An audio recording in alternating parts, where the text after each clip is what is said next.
Good morning and welcome to Stretch Saturday.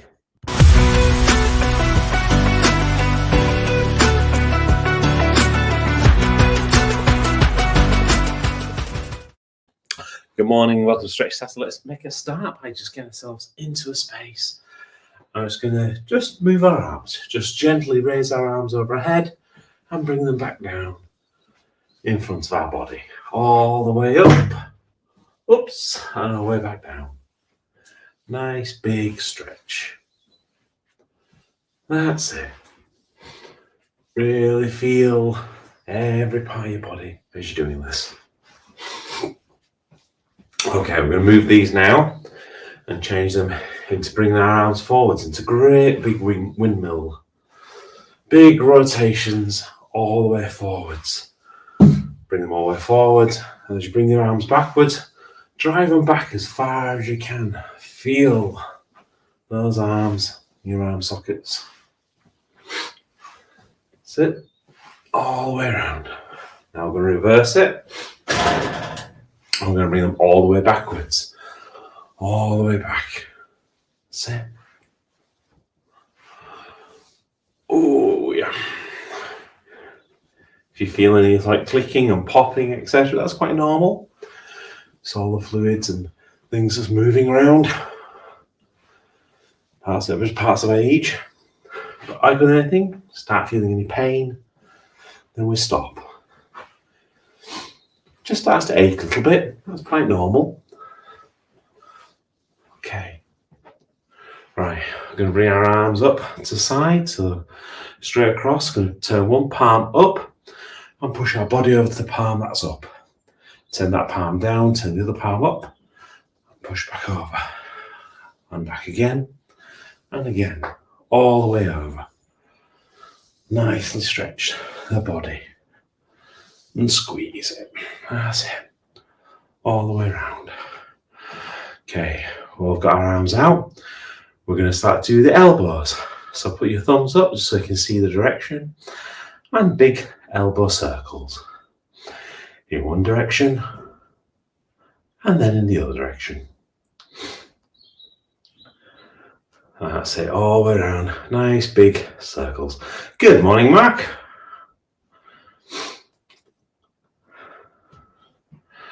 Okay, now I've got that done. We're just going to bring our body in. We're going to do some rotations around your body. So get yourself, your feet nicely firmly planted, and just bring your body all the way around. Push your head round as well. Let's see how far around you can take your body. And the other way. All the way around. Back to centre and back in the opposite direction. All the way around. Okay, back to the centre and back round. That's it. Back to the centre. Now we're going to continue to move down into our hips. Let's go into some hip flicks, side to side. Nice, big hip flick motions. That's it. Feel those hips. You'll probably feel it also go down to your knees and everything else. That's normal. Okay, now we're going to change from hip flicks into hip pelvic tilts. So pushing our backside backwards, bringing our body down, and then forwards. As we go back and pushing our backside backwards, feel the stretch down your spine.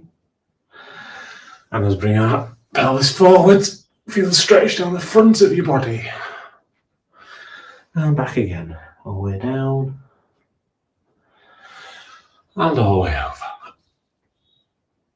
Okay, that's it. And then some hip rotations.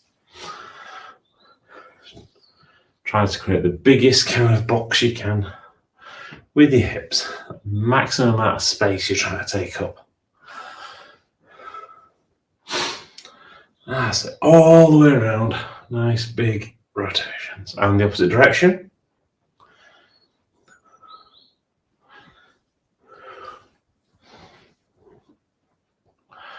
Okay, now we're going to move down into our knees.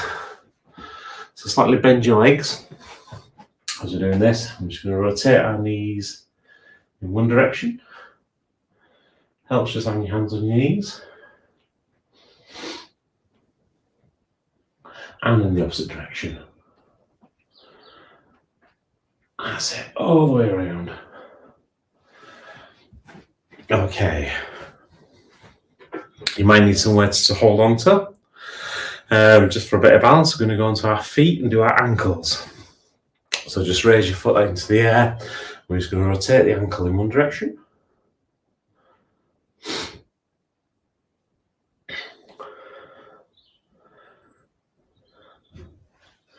And then rotate in the opposite direction.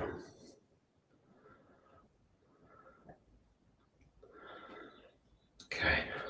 Then for the other foot, exactly the same. Rotate one direction.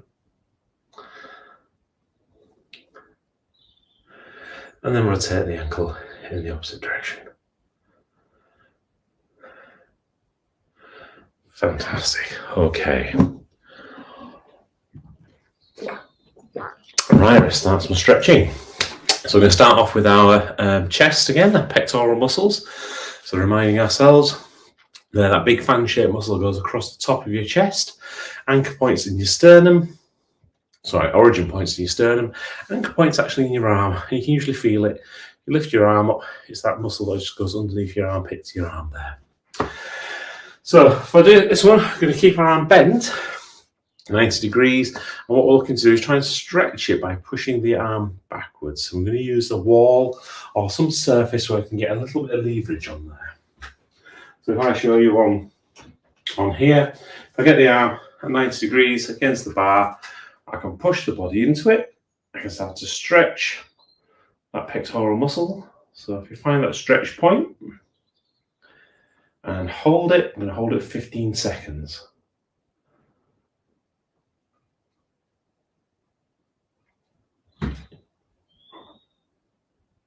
And relax. We're going to do one more time for a bit of developmental stretching. So we're going to find that stretch point. And once we've found it, push that a little bit further into it. I'm going to hold that for 15 seconds.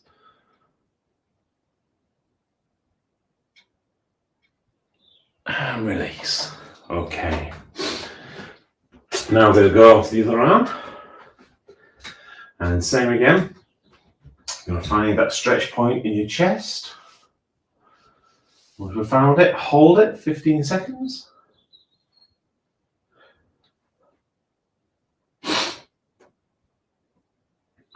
And release. And find it again. This time, again, developmental stretching, push that a little bit further into it and hold it. And release. Okay. So from there, we're going to move into our arms. We're going to start doing our biceps. So remembering the biceps is the big muscle on the front of our arms. Origin point is just below the shoulder. Anchor point is just below the elbow. Allows us to bring our arm up. So given fact it's doing this motion, for us to be able to stretch it, we need to push it back in that direction. So very similar to the chest exercise, we're going to keep our arms straight this time, making sure that the bicep muscle is pointing in the direction of the stretch. For me, I use the heel of my hand as an indicator as I press that against the wall, keep that straight, and I push against the arm. So I'm not pushing against my chest this time, I'm not looking to bend the arm backwards, I'm looking to actually push this part of the arm to make this muscle stretch. Does that make sense? Cool. Right, let's find a space. Again, make sure your biceps facing forwards. Push into it, find that stretch point, and hold it.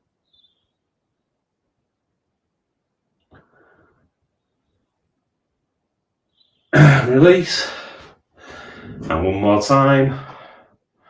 Find the stretch point, and push that a little bit more, and hold it.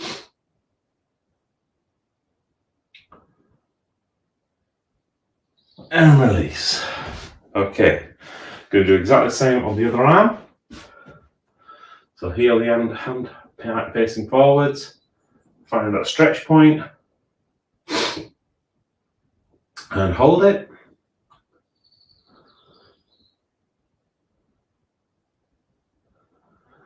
and release. Find that stretch point again and hold it.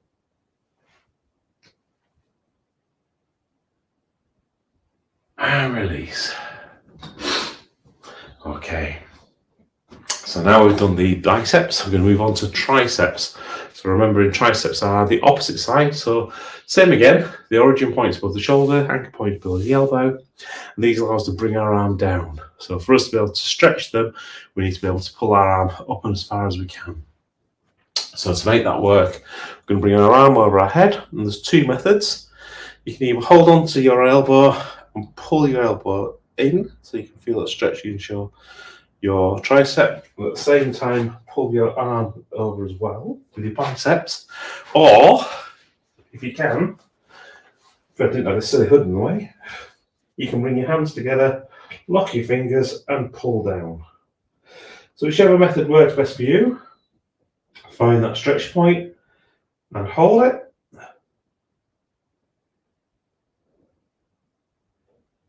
And release. And one more time. You can find the stretch point and hold it.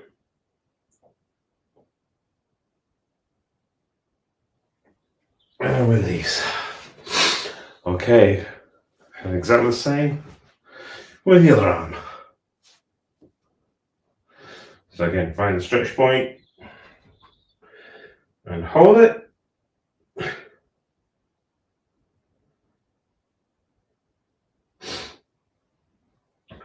And release.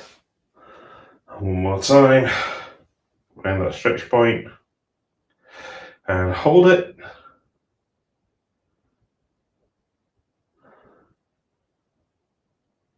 And release. Okay. So now we've done chest, we've done arms, we're going to move on to our back. So again, remembering the two major muscles we're looking to work on our backs and our lats. These are the big muscles that work down the sides of our back. They allow us to stretch our arms forwards and bring our arms backwards. We've got one on each side. So there's two stretches we're going to do for these. The first one is going to stretch all the way down the sides of our lats. So bring our arm over the top of our head, grab hold of it with the other arm, and then continue to stretch down, pulling the arm over. Find the stretch point and hold it.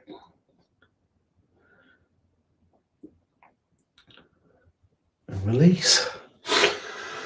And one more time. Over the top, grab hold of the arm, bring yourself over, find the stretch point, and pull that a little bit more, and hold it. And release. Okay, opposite side. Arm over and pull, find that stretch point and hold it. And release. And one more time. Arm over, pull it down. Find stretch point, hold it. And release. Okay. Well, this next one, what we're going to do is a bit like a diver. So bring our arms up, stretch as far as you can towards the ceiling, and then bring our body forwards, all the way down. And feel that stretch all the way down the back of your hamstrings, all the way down your back, and hold it.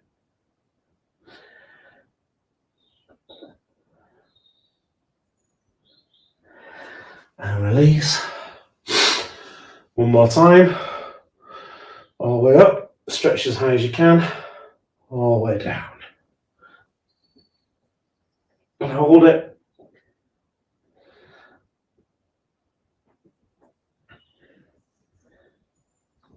And release. Okay. So that's our back. Now we're going to look at our shoulders. For our shoulders, they're quite complicated joints.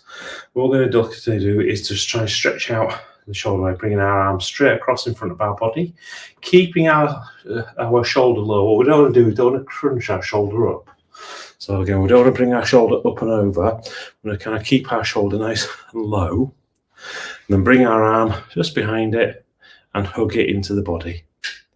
If you want, you can bring your hand up and grab hold of the shoulder and pull the shoulder forwards a little bit as well, if you find you're not getting quite as good a stretch.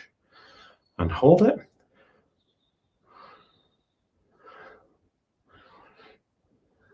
And release. And again, one more time, all the way across. Really pull it into the body. Hold it.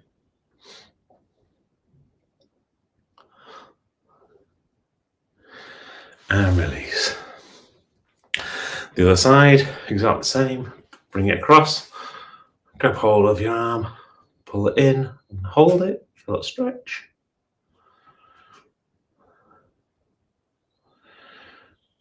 And release.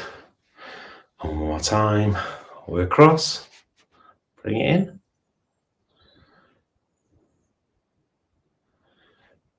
And release. Okay. So we've done with the upper body work now. We're going to go move on to the lower body. I'm just going to grab a quick drink.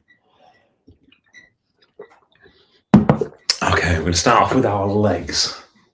So with our legs, we're going to start with our quads. So our quads work very similar to our triceps. When they work the squeeze when you pull your leg forwards. So if you put your hand on your quads, and when you pull your leg back, you should feel it stretching. And as you pull it forward, you should feel it squeezing. So for us to stretch the quads, we're going to have to do like we do with the triceps and bring our heel to our bottom. Now when you do that, you might find that you don't get quite as good a stretch on there. So if you just tilt your body forward slightly until you feel that stretch, you need to hold on to something, do so. And then hold it.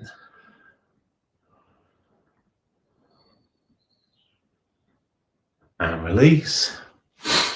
And then one more time. Find that stretch point. And hold it.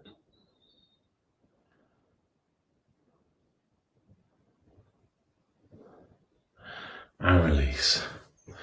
We're going to do the exact same with the other arm, other leg even. Okay, so find the stretch point. And hold it.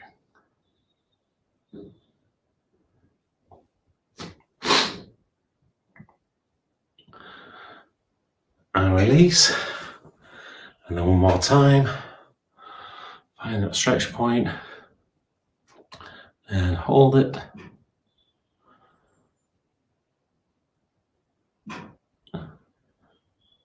And release. Okay. So from there into the runner stretch. So just take one pace forwards. Pull your toes up towards you so you can feel that stretch on your calf. That's the muscle down the back of your bottom of your leg. And then drop your knee, your back knee, so you start to feel that stretch become more. Put a little bit of pressure just above your knee of the leg that you're stretching, so you can feel that stretch down your hamstring, that's on the back of your, behind your quad. And hold it.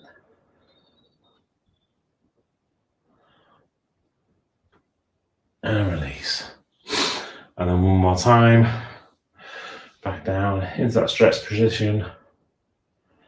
And hold it.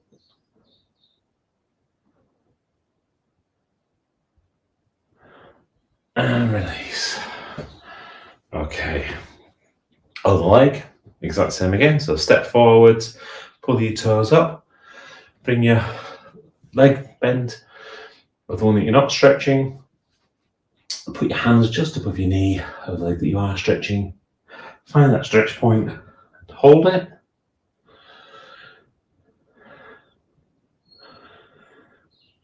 And release. And then one more time. Into that stretch position. Hold it.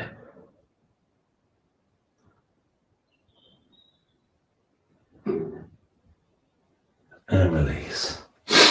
Okay. Right, from here we're going to go onto the ground. I'm just going to grab a mat. The first one we're going to do is going to stretch out our glutes. It's also going to stretch out our chest a little bit as well. I can do the mat that way, I think. So as I lay on the ground, you've got enough space So you can put your arms out by the side of you into like a T shape. Now from there, we're going to keep our shoulders on the ground. We're going to bring one leg up over the top of the leg that's on the floor. So if you brought your right leg up, so the top of your left leg, and then tuck it under your foot, under your left knee. So that'll be your right leg, right foot is tucked under your left knee, or close as you can. And from there, we're going to continue that twist. So continue to push the right knee down towards the left, as if it's going to try and touch the ground. You can do this without raising your shoulders off the ground. Keep your shoulders on the ground. Find that stretch point. So you should feel a stretch across your shoulders, across your chest, across your backside, and hold it.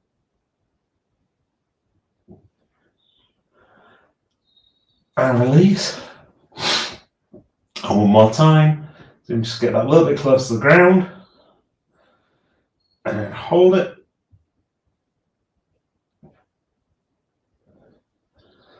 And release. Okay, we'll return that leg down to the ground. Now we'll lift up our left leg, bring it over our right, and tuck our left foot under our right knee. I'm going to continue to push that left leg down towards the right. See how close to the ground we can get it without raising our shoulders off the ground. Again, feeling that stretch. And we'll hold it.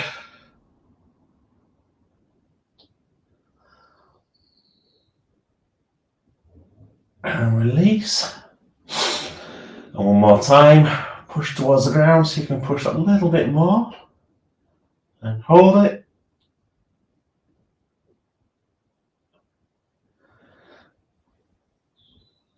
And release. Okay. Bring our legs out. Right. Now we're going to spin over onto all fours. As we go to the cat and cow kind of positions. So again, imagine there's a piece of string passing through your back into your belly button. And we're going to pull that string all the way up. As we pull the string, we're going to feel our back arch and push out. And we're going to bring our head down between our arms. Really feel that stretch down your back. And now we're going to invert it. We're going to pull that string. I'm going to pull the belly button as far as we can towards the ground, bring our head up to look towards the ceiling and feel the back arch in the opposite direction. Feel it arch as much as you can. Really feel that pull as you try and get your belly button towards the floor. And then we're going to invert it the way again. So we're going to pull our belly button up, try and see how far up you can get it. How much you can arch your back. And then back the other way. Pull it down towards the ground. How close to the ground can you get it? Okay. Right, from there, you're just going to lie on the ground with your hands just underneath where your shoulders are. And we're going to push up from our hands facing the ceiling and really arch our back. Feel that stretch down your back. Oh, sorry, that squeeze of your back, sorry, stretch down your front. From there, we're going to push ourselves backwards. So push our backside backwards into child's pose. So trying to get our body as close to the ground as we can.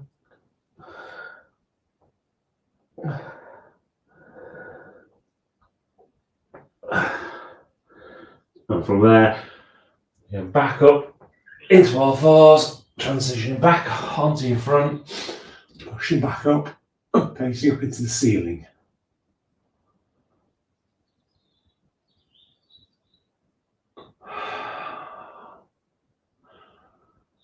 And then we're going to transition back into child's pose again. So bring ourselves back up through all fours, Pushing ourselves on our backside all the way back down. Bring our chest as close to the ground as we can.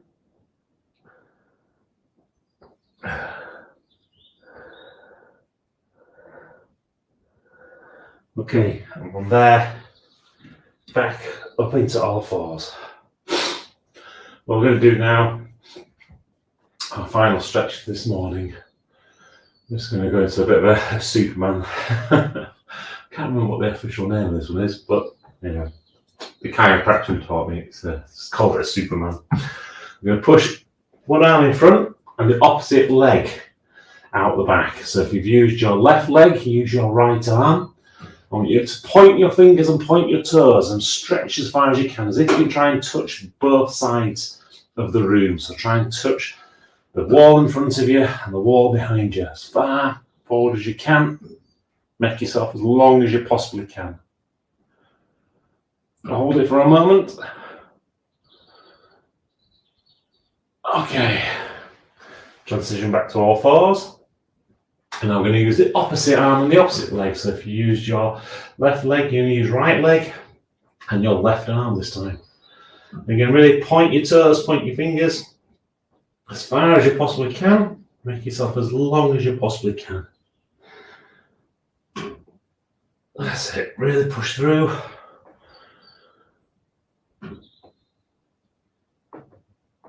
Okay. Transition back to all fours. Okay, and then last time, it's back to your left leg and your right arm. Point your fingers, point your toes. So you can push this a little bit further, make yourself that a little bit longer.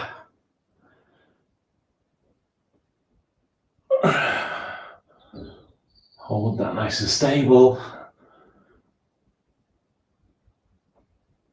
Okay. Transition back to all fours. And final one, left arm, right leg, really push through. That's it. Hold it nice and stable in your core. And release. Okay. Stand up, shake it up, have a drink.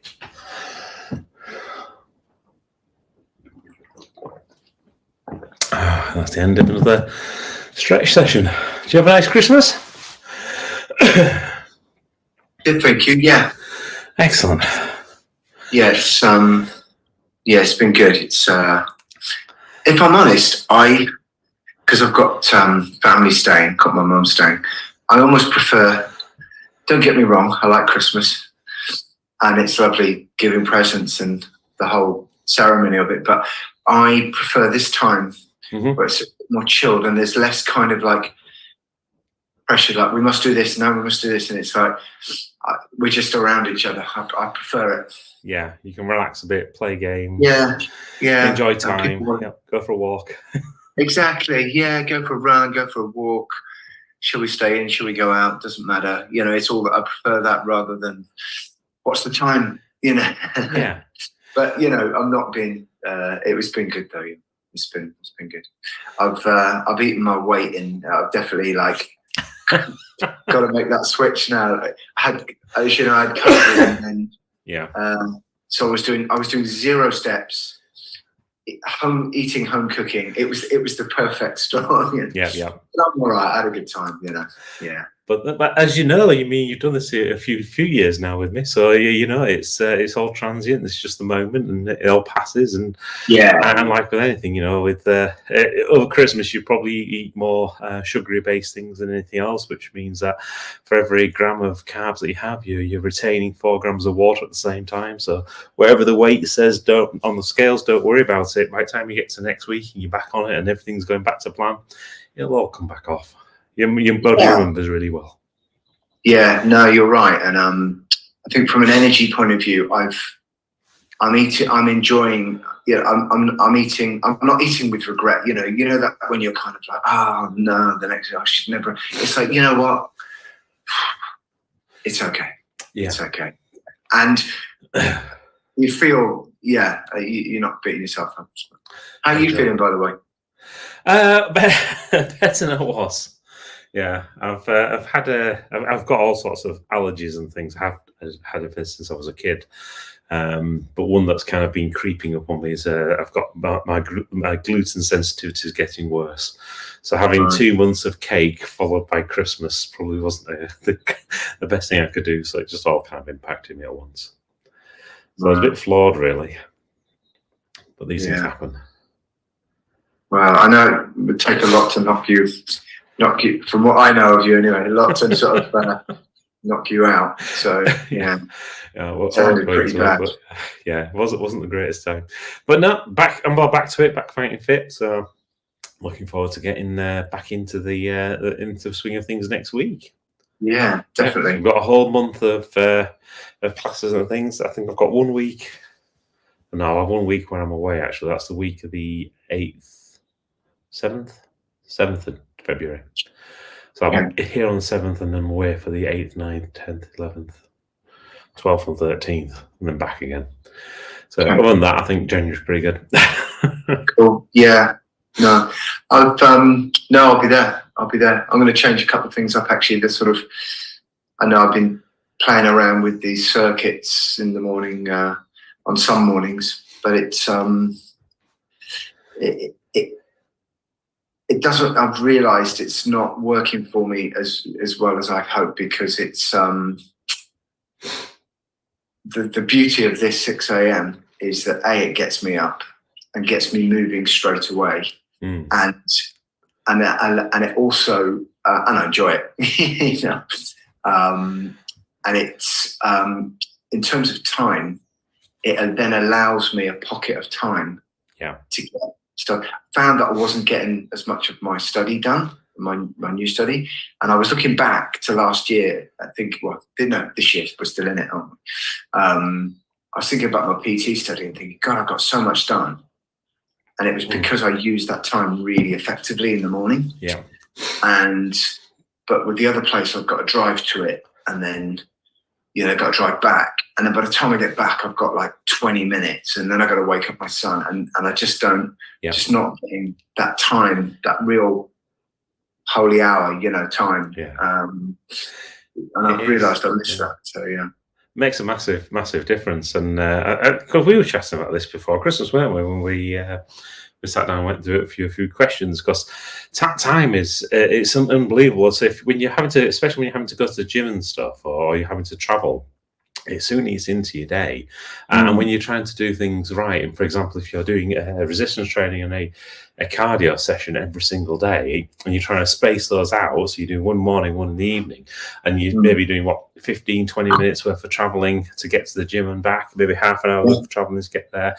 So that means you've lost about an hour each time. So there's 2 hours a day blocked out there potentially, plus the 2 hours actually doing the work that you're going to be wanting to do.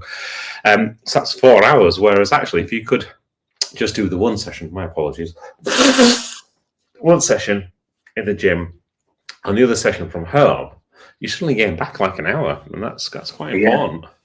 Yeah. So one thing you can't get back in your life is time.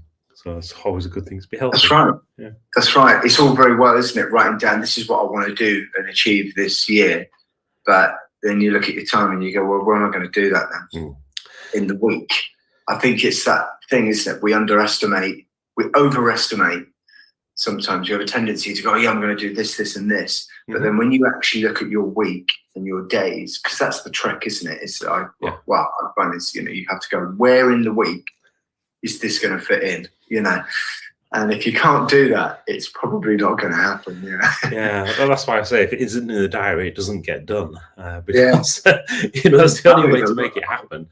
And Sarah will tell you, I just live and die by the diary. That's the only way I can make the whole thing work. And then you're only postponing things rather than making it so that things don't happen. But you're spot on there. And human beings, we're absolutely fantastic at some things. Our geospatial awareness is second to none. Our pattern matching capabilities, even supercomputers these days and AI can't do it as well as the human brain yet.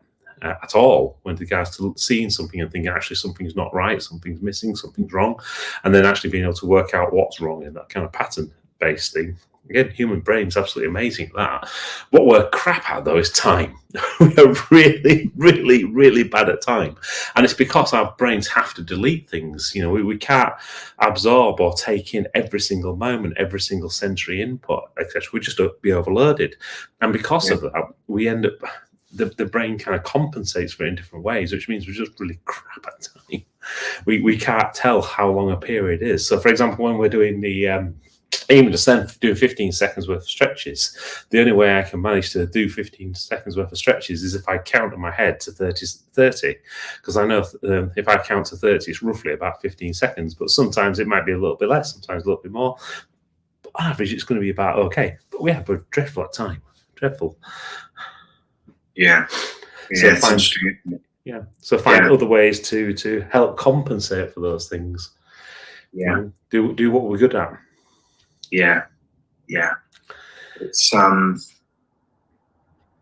absolutely right. It's for me, big thing for 2024 is my nutrition, because I've never really nailed it, if you know what I mean. I've got a lot better.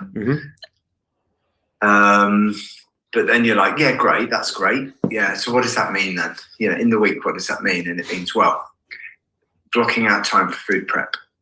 Like actually blocking out time to do it, instead of like, oh, I must prep more food.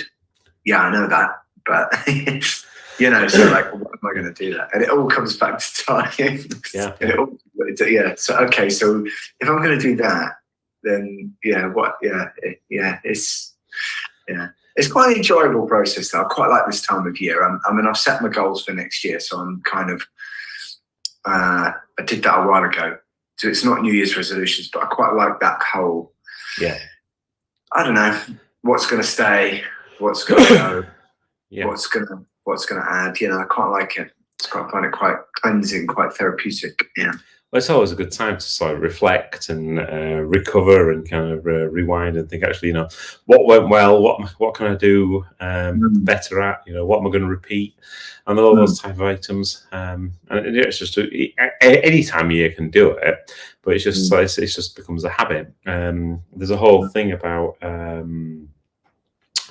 what was it? Rather than setting sort of yearly goals, you set like goals every 3 months.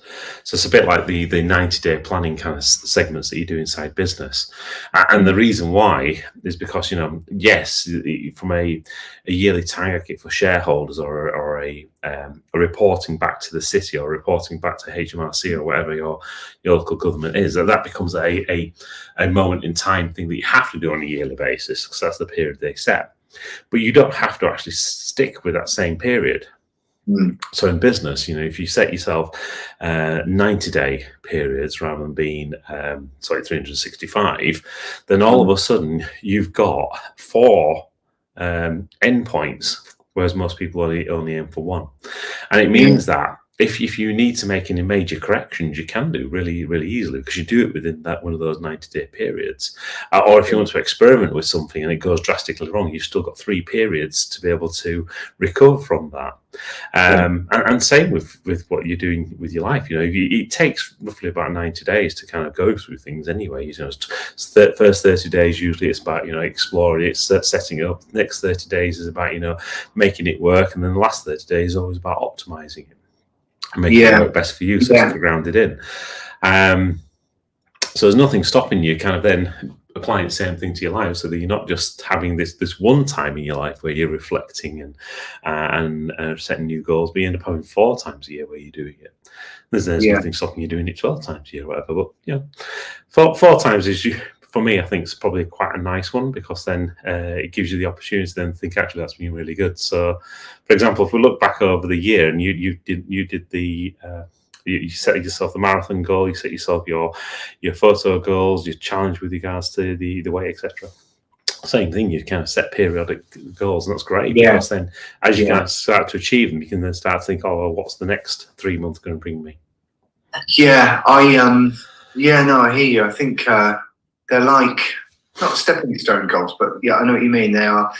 You need that next, don't you? So, and it's interesting. I think it depends on the type of goal and the person. But one thing that's been really worked for me since I started taking all this stuff more seriously, probably, and I've experimented with different techniques, but the kind of goals that I tend to set myself, 2 years is, and of course you break it down with, like those sort of thing. I'm going to do this here and that there. But 2 years is quite a good period of time.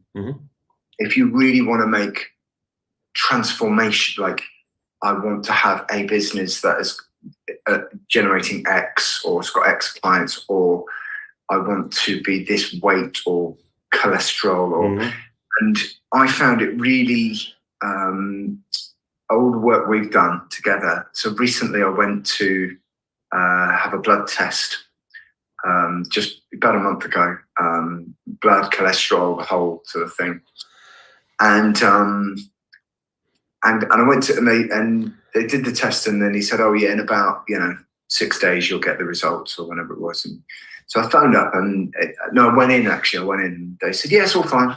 It's all fine. I said, yeah, no, I want the printout though. And she said, no, but it's all fine. I said, no, but I want the print. Yeah. So I got the printout, and I said, can I also have the printout from 2 years ago? She looked at me a bit strange. And I put them there side by side. And my cholesterol had gone down 20%. Yeah. And it was almost, I think secretly I wanted the evidence. I wanted the evidence to show all this work I've done on myself, was there. And it felt great to do it. And it was a decent period of time. It wasn't just like, oh, your blood pressure's down after 3 months. Great, I've smashed it. Those things are important to give you steps along the way. But it definitely, that period of time is definitely sort of work for me. Sometimes it's even just for a feeling. I want to feel more settled, or I want to feel like in 2 years' time. And because sometimes you don't get these kind of things straight away, do you? No, not at all. And it's when I talk with a lot of people, I try and split it up into, because you've got the short term, mid term, long term, and when you're talking 2 years, 3 years, 5 years, etc., lifetime, those are long term goals. But then it's actually split up what those goals are, because you've got the difference between outcome goals and process goals. So the process goals, and celebrate both. Don't just think you only have to celebrate the big things. Celebrate both. So the process goals are things like, I'm going to get up every morning. I'm going to do the classes, for example. I'm going to go to the gym. I'm going to eat healthy. I'm going to prep meals, etc. Those are all kind of process goals. Tick them off. Celebrate the fact that you've done that for the week and things, because those are the bits that kind of get you to where you want to be. But the outcome goals, those are the kind of the big things. Those are the kind of bigger markers that say, actually, that's where I want to be. I want to be in a shape where I feel like I can do a photo shoot. I want to be in a place where I can run a marathon. I want to be in a place where I'm feeling so healthy. I'm there for my kids and stuff, and those are suddenly the things that you really want and desire. So that kind of makes the process goals happen. Yeah. And whereas a lot of people, again, especially at this time of year, where people are setting things like New Year's resolutions, etc., what everyone does is they do it the wrong way around. They set the process goals. I want to be weighing 3 stone less. Yeah. Okay, and that's a process goal. Nobody actually, it's like the old adage, but nobody wants a hole in the wall. Everyone wants to hang the memory that they can see every single day. And it's the same with this. You setting a process goal, saying I'm going to go to the gym every single day. That's a process. What are you doing it for? Why? What's the big reason why? What's the big promise at the end of it? What's the outcome you're going to get from all this lot? And if you don't have that balance of both process goals and outcome goals, then you don't achieve anything really, because you've got nothing to strive for. But at the same time, if you only set outcome goals and you don't set the process, then you've got nothing to measure against, and therefore you don't see how it tracks. So it's a fascinating subject. Yeah, and I think it's that you're right, and it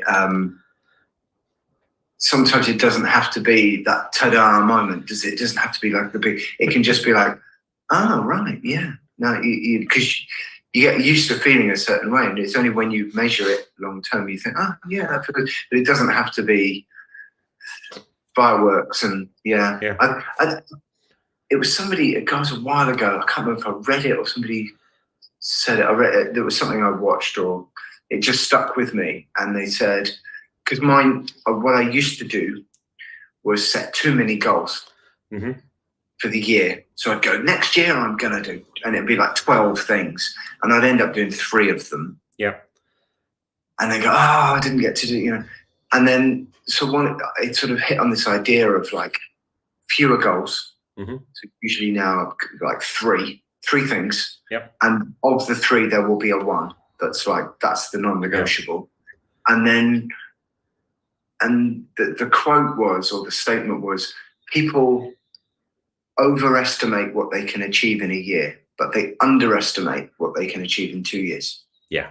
Yeah. So actually it's like, and I think that helped me with the not drinking beer anymore thing. I remember at one point there was some sort of jokes flying around with my friends. It was like, oh, on January the 1st, 2022, no, 2023, you'll be able to have your first beer.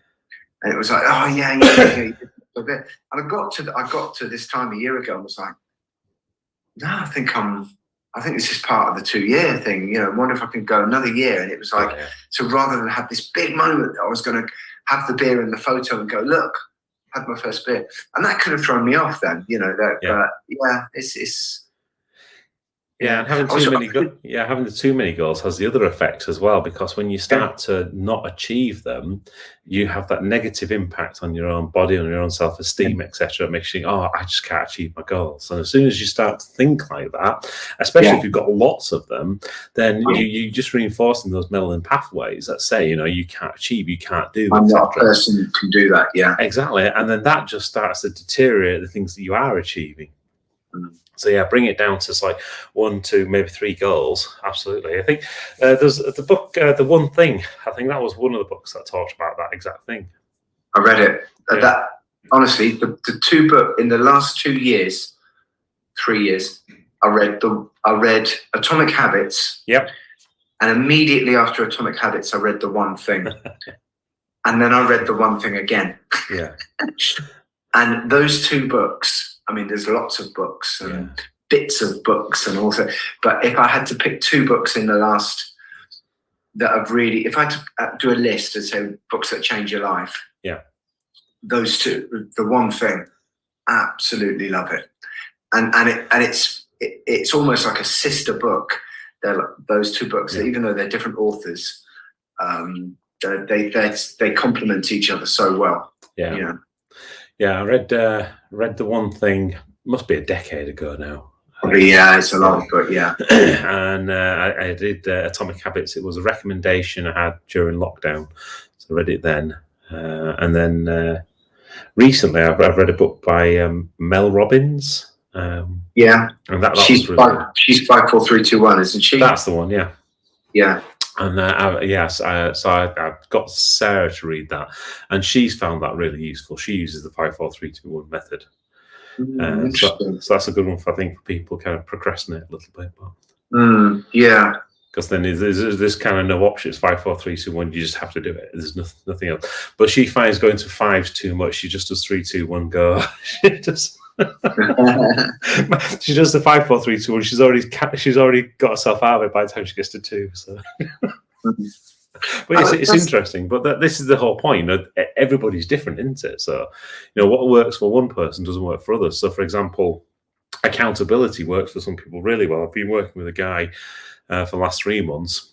And accountability is absolutely his thing. He literally sends me an email once every 2 days about all sorts of things that he's been up to, and it's massively changed his life, not just from a health perspective, but also from his business perspective, because he's doing both things hand in hand to make it work, and he's making massive strides.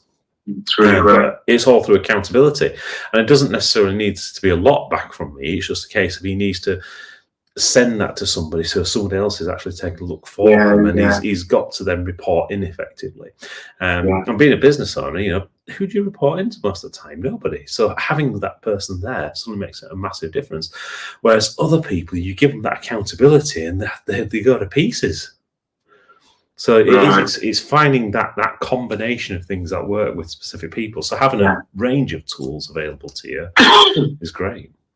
Yeah, no, listen, I hear you. That's amazing, and definitely works for me. Yeah, in every aspect. Accountability works for me. It's probably the biggest thing. Actually, I wouldn't have achieved half the things if I didn't have that. And no, it's really important for lots of us. I think accountability. Because it's that thing, isn't it, where you sometimes you might find yourself in conversation with someone about it, or someone will say, well, yeah, but isn't it just like 80% fitness? Isn't it just like 80% nutrition? Isn't it just like or like just move more, eat less, eat the right things, and drink loads of water and get loads of sleep? Like, I know that. What else are you going to tell me? And it's like, yeah, but are you doing it? Yeah. Because we all kind of know it, don't we? Everyone's probably these days got enough information to actually get fit, eat well, it's all there. But why don't we do it? So, but yeah, as a population, we're getting more obese and I always say to people, I always use sport and think when you look at elite sport, you expect people to have a coach. You expect Rafa Nadal to have a coach. Mm-hmm. It would be weird if any team or sports person didn't have a coach and yet in life, and we go, yeah, that's really important. And then people get into their lives and go, what's the most important thing to you? Well, me, my health, my family, right? But there's no accountability there, is there? It's like, And businesses are the same. The biggest businesses, the best businesses, etc. They all have coaches and consultants, etc., that come in and help them to specifically reshape certain things. That's how it works.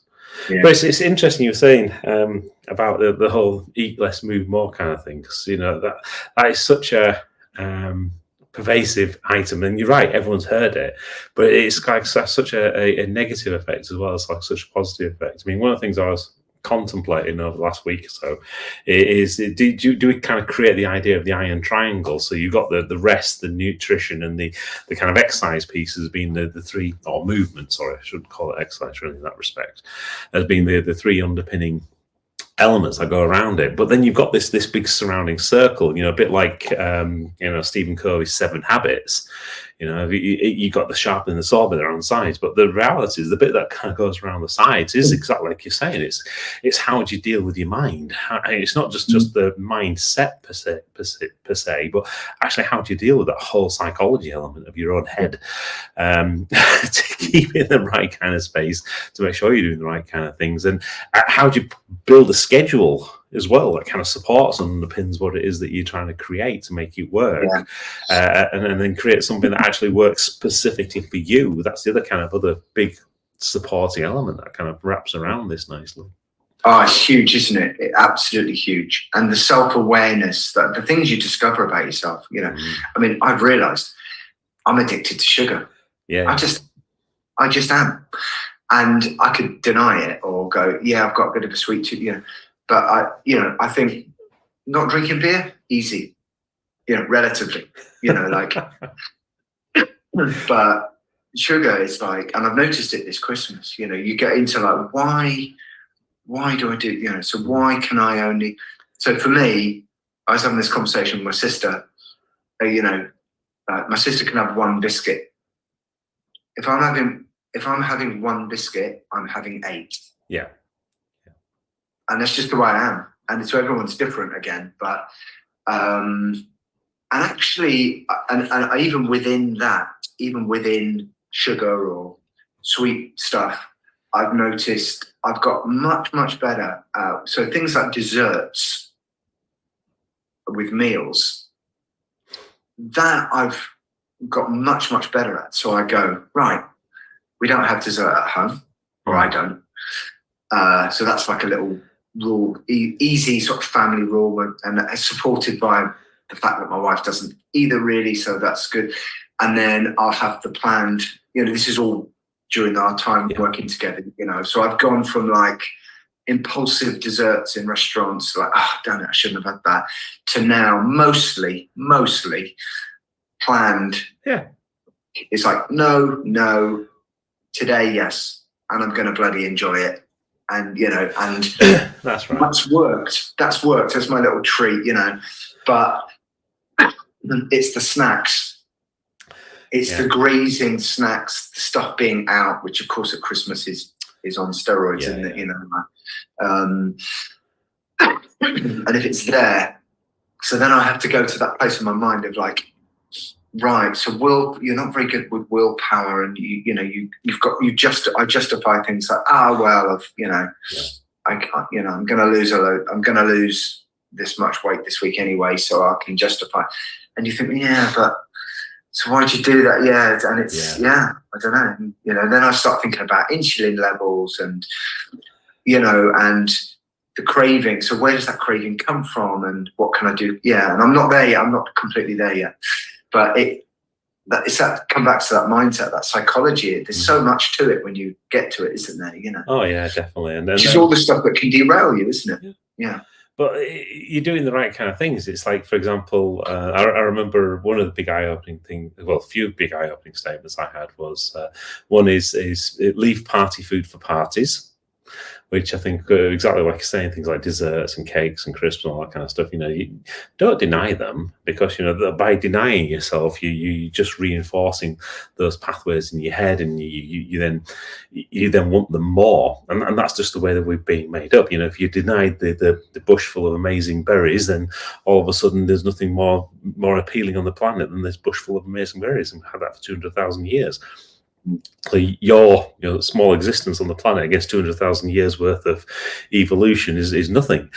So we're going to have those cravings. It's kind of recognizing the fact, but by not denying them and saying you can have them at some point in time, all of a sudden it just takes the thing away from your mind, and that gets rid of that whole guilt feeling, gets rid of the whole stress and the cortisol and all the other kind of negative effects that kind of happen, which actually cause probably as many problems, if not more problems, than just having the thing in the first place half the time. Yeah. So that kind of is one of kind of the big ones. The other big one that I found was I can't remember who said it, but it said, "You are not a dustbin." And that basically means that you just don't have to eat things because it's just there. You're not being force fed anything. So you do it because you either want to do it or because you need to, but you don't have to. And all of a sudden, that kind of is a big change in perspective. Yeah, I like that. I've not heard that one before. Actually, I like that a lot, because I've realised that mantras work for me. Like, I have little mantras that I can tell myself and believe, and that works for me. So what's worked for me with the beer is stopping drinking beer is I can if I want. So it's like, oh yeah, you've given, oh, don't you want a beer? And I go, yeah, I could. I know that I can have one if I want one, and I know that even if I have one, it doesn't, mean I'm going to. Sorry, but I'm choosing not to. That's right. I'm choosing not to. Or today I'm choosing not to. Yeah. And that's really worked. And I like that dustbin analogy as well. Yeah. The other thing was that, that thing sometimes where you end up buying something, or something gets bought, so you've spent money on it. Mm-hmm. And it's then this sort of weird urban myth notion of like, well, it can't go to waste. You bought it now, so you might as well eat it. Yeah. And actually, I've had to sort of turn that into, well, so I've wasted the money already. Yep. Throwing it in the bin actually is a good thing, because then I've only wasted money. Instead of, back to your dustbin thing, instead of chucking it in here as well, because that's double worse. Yeah. And but, if it's like my family, that's been reinforced by your mum and your gran, etc. So the same thing. So I know exactly what you mean with that one. But if you ever get a chance to read stuff by Dr. Stephen Peter, he's a big one for those kind of those final statements. He calls them the stones of life. So your mind kind of goes through and it processes a number of different things in a number of different ways, but it's that final thing, that last chance saloon to not do something is to like have these great big stones of life. You don't have many, you might have maybe a dozen that basically everything comes back to. So, for example, one that I use a lot with regards to when just there's things that are just beyond your control, and I just say these things happen. And then it's like you can't get mad about it. So my kids, they always said at some point there's going to have that written on my tombstone when I'm dead. They're already planning for this, my kids. I love them, don't you? But you see, like when things kind of happen in the house, and they break things or stuff and get spilled, etc. I said these things happen. It's just part of life. I wouldn't get mad or angry or anything. It's just what kind of goes on. And it took a long time for them to kind of realize that it was literally just a way of being able to say, don't worry about it. It's just get on with things. But it's very true. You kind of build these core foundational building blocks of effectively how you can sort of lean back on stuff, and it allows you to bounce back quicker. And the more you can kind of raise those platforms, so actually you don't get angry at things that you don't need to, you don't get stressed at the things that you don't need to, they do kind of support the decisions making that you need to make, then it's great. So for example, like you were saying, you can, if you want, that's a brilliant kind of stone of life, because then it's your choice. Do you want is the big thing that you're asking yourself all the time. Yeah, huge. Yeah, and are you recording this, by the way, or not? We are, yeah. Yeah, I was going to say earlier we should record this. It's I don't mind. Actually, I don't mind sharing it because I've shared it before. But I find, and it's all this like if you want to go to that sort of turning negatives into positive, coming back from adversity. In my life, losing my son Charlie, which is one of the worst things that can possibly happen to you. Yeah.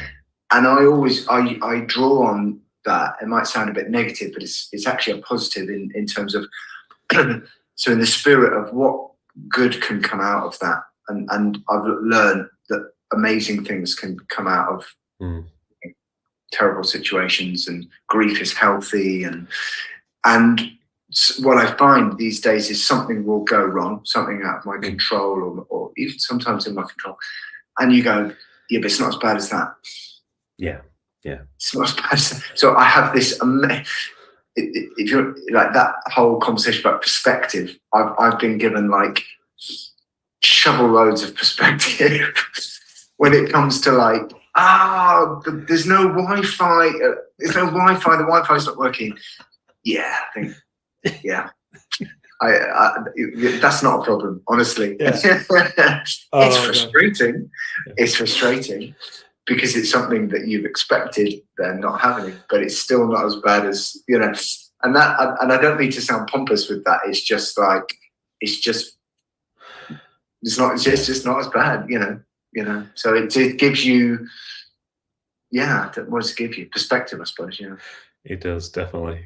You made me smile as well. You reminded me of because it's a bit like those first world problem type things, isn't it? Some days, and it's slightly off piece, but around about a decade and a half ago, probably actually now, me and a couple of friends, we sat down. We were going to build another healthcare business. Between us anyway. The chap I was thinking about, he's already got a security business. He's had a security business for years, does really, really well on it, but he was going through a bit of a hard time. There's all sorts of issues going on in his business and things, and we're there just talking about setting up this new business and stuff, and he goes, look, he says, I'm just broke, I can't afford to do it. He says, I've got all these kind of payments, I can't even afford to put fuel in my aircraft. And I says, if you just realise what you just said there, so you can't. And at that point in time, he had the same moment. He just like burst out laughing because he kind of realised the ludicrousy of what he was saying in comparison to everything else that was kind of going on. So we use that as a bit of a reminder every now and again when he says stupid things. It's funny, isn't it? How these things are like again back to mantras.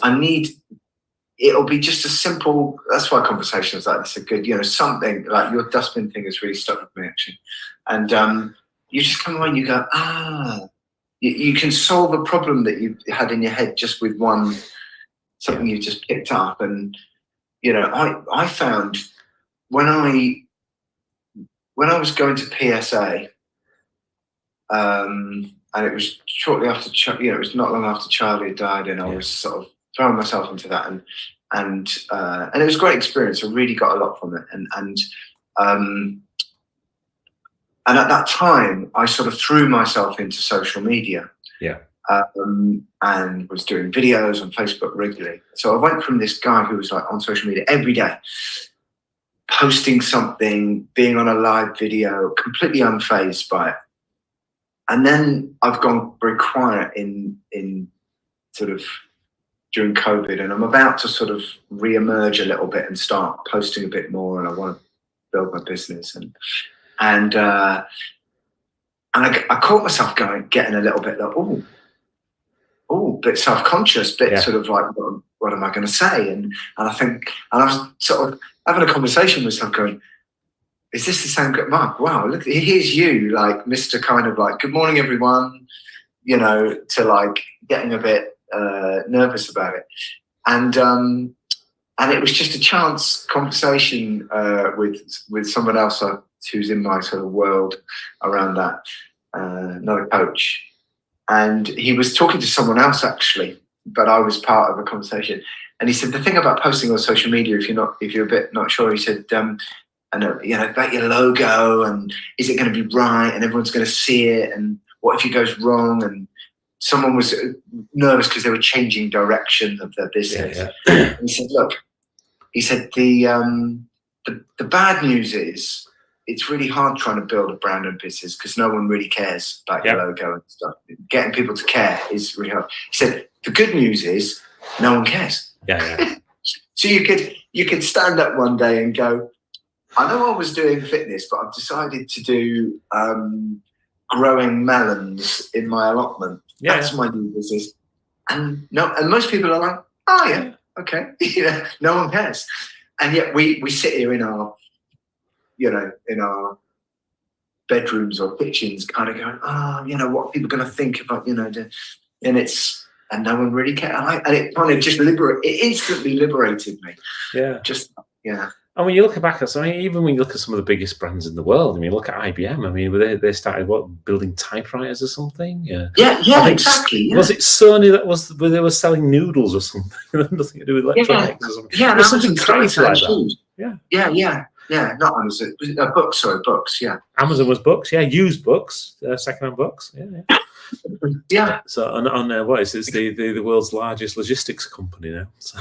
It's just crazy. And we just accept it, don't we? And we buy phones from a computer company. Yeah.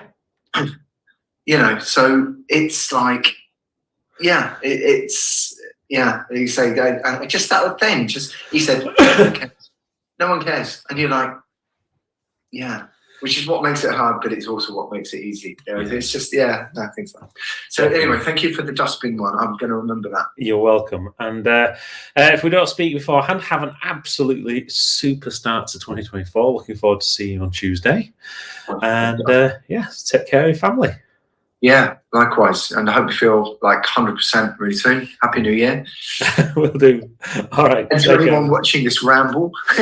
Yes, I'll post it into the WhatsApp group saying this is a great ramble. You can love. The ramblings of madmen. All right. You take care.